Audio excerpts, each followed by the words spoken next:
Hi, I'm Ryan Szymanski, curator for Battleship New Jersey Museum and Memorial.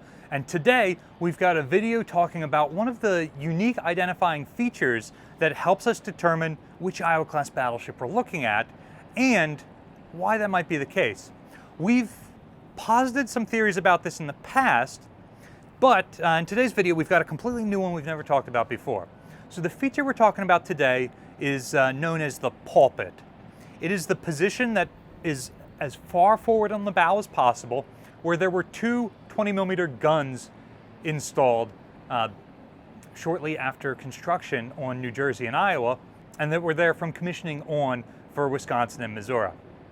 Now, interestingly, Missouri and New Jersey had their pulpits completely removed and replaced by the plated-in section that you see at the bow right now.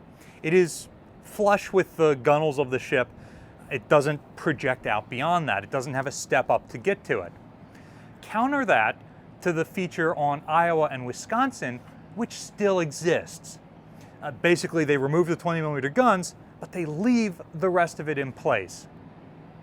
Now, the previous hypothesis on why we did this was because New Jersey and Missouri are the first two Iowas reactivated and sent over to Korea. Because they're the first over there, they're both in country around 1951, which means that work done to the ship is probably happening at Yokosuka Navy Yard in Japan. Meanwhile, Wisconsin and Iowa still have their pulpits. It seems like they were both operating on the East Coast, and so that work would have likely been done in the Norfolk Navy Yard in Virginia. Regardless of where the work was done, we know that New Jersey deploys to Korea when she's reactivated in 1950, when she goes overseas in 1951, with 16 twin 20mm guns, including the pair of twin mounts up here at the bow. And we know that by the time she comes home, sometime at the end of 1951, they've been removed. We don't have an exact date on that. Some sources even speculate that some of the guns are removed incrementally, and that the ones at the bow are the two last ones removed because they're good for shooting mines. Today's theory was originally proposed by John Miano. He's the author of a series of books on Iowa-class battleships. The first two are out, and we're going to link those in the description below in case you haven't gotten one yet and you're interested. But these are some of the most in-depth books on design and construction of Iowa-class battleships that exist, and it also covers changes over time. So John's been doing a lot of thinking about this subject, and he's bounced a couple ideas off of me, and this one I really like, and we're researching it further right now. This theory that John posits is that we know Missouri and New Jersey go to Korea with 20mm guns. We don't know that Iowa or Wisconsin ever had 20mm guns in the 50s. So my response to this is I'm pretty sure I've seen pictures of at least Iowa with twin 20mm guns after World War II in something like the 1950s configuration. And John pointed out that that's actually happening in the late 40s after World War II. And going back and doing some research, I found out that I was completely wrong about when the 20mm guns are changed on New Jersey. I assumed she had her World War II battery until 1948 and then got the new battery in the 1950s. But it seems like much of her 20mm single mount battery is removed in the 1940s and replaced with an all twin mount battery.